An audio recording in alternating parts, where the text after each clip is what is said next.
Fala pessoal, então vamos agora falar sobre as duas últimas cartas de controle do nosso curso, as cartas C e as cartas U, também cartas por atributos. Nessas cartas, o que nós desejamos verificar é a quantidade de não conformidades identificadas nas amostras coletadas. Imagine que você está aqui aplicando uma análise nas notas ou nas documentações em uma logística de embarque para produtos que estão destinados à Europa. Na nossa fundição Ouro Branco, este é um caso que nós estamos tratando como exemplo nos nossos últimos capítulos antes do teste final. Estes embarques para a Europa geram documentações que podem conter não apenas um, mas vários erros de registro, de cadastro, de notificação, de alimentação de dados produtivos e de informações que o cliente exige que estejam contidos nessas notas. Diferentemente das cartas P e NP, onde eu estou preocupado com o número de itens não conforme ou fração não conforme, aqui eu estou preocupado com a incidência de vários itens de não conformidade, às vezes na mesma amostra. Ou seja, é o volume de não conformidades detectados dentro daquela minha amostragem, o que pode mostrar um potencial maior ainda de trabalho e de reajuste no processo para sua adequação. A carta C é uma carta na qual nós vamos digitar os valores X das M amostras analisadas, no caso aqui foram dados 24 meses e em cada mês identificadas quantas não conformidades nos embarques da Europa foram identificados. Independentemente se eles estão distribuídos em 31 itens ou em menos, de forma que cada item pode ter mais de uma não conformidade, eu devo registrar o total identificado naquele mês. Uma vez feito isso, eu ploto o gráfico de controle e vou determinar aqui os limites utilizando as fórmulas que estão na apostila. Lá vocês têm as fórmulas de cálculo e podem analisar descritivamente como elas foram determinadas. Uma vez que eu conheça o total de itens identificados como não conformes, eu tenho uma média final, que é uma média também produzida pela análise estatística dos itens digitados, pelos itens amostrados e analisados no meu processo. Ploto os pontos determinados dentro dessa carta de controle e analiso se há ou não há alguma tendência especial de pontos fora de controle nessas cartas, de acordo com as regras que nós já conhecemos e foram detalhadas na apostila. Uma vez feito isso, nós podemos usar então a carta C para atributos nos quais eu estou preocupado com o montante de não conformidades gerados nas minhas amostras. E um detalhe, para a carta C, nós utilizamos geralmente o tamanho de amostra como sendo 1. Ok, pessoal? Esse é um tipo de carta de controle C.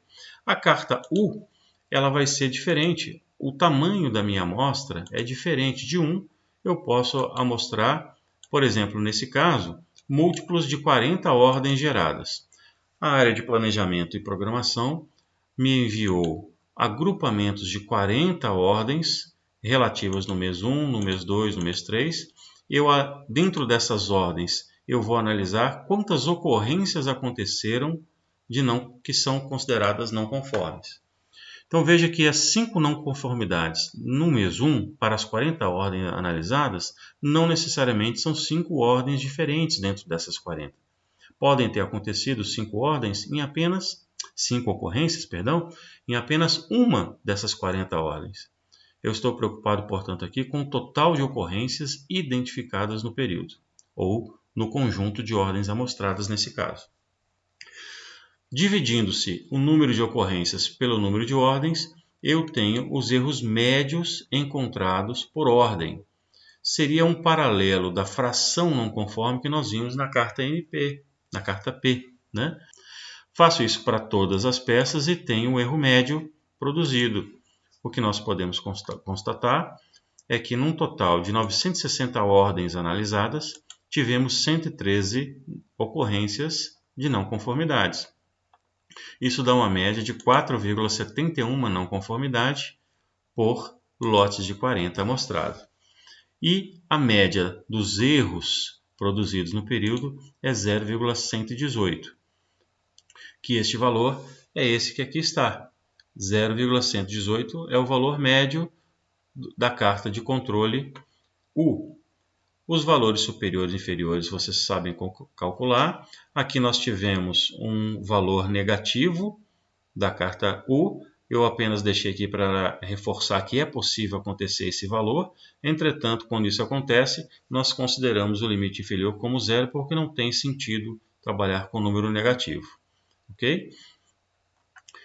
Muito bem, pessoal. Essas são as cartas de controles, que vocês têm esses modelos, então, para poder utilizar na resolução dos exercícios que virão, que estão disponíveis durante os capítulos do curso. Podem usar, reformatar. Sugiro que vocês façam um backup de todas as cartas de controle vistas. Salvem com o nome de template, padrão, modelo, qualquer coisa do tipo, de maneira que vocês comecem a utilizá-la apenas redigitando os números e reestruturando os limites das cartas de controle conforme os parâmetros que vocês estejam usando de amostragem. Espero que tenham aproveitado, que tenha sido útil o estudo dessas cartas, que aqueles que quiserem utilizar o Minitab fiquem à vontade, pode utilizar para resolver os nossos problemas, não tem problema algum. O importante é saber utilizar as ferramentas disponíveis para gerar análise pertinente nos processos e, com isso, estar habilitado a promover alterações de qualidade em busca da melhoria desses processos. Um abraço, pessoal. Então, vamos para frente. Agora vamos em direção ao nosso último módulo, que é o módulo 5, o penúltimo módulo 5, né? Onde nós estaremos nos preparando para o último módulo, que é o módulo 6, do nosso estudo de caso final. Um abraço e até lá.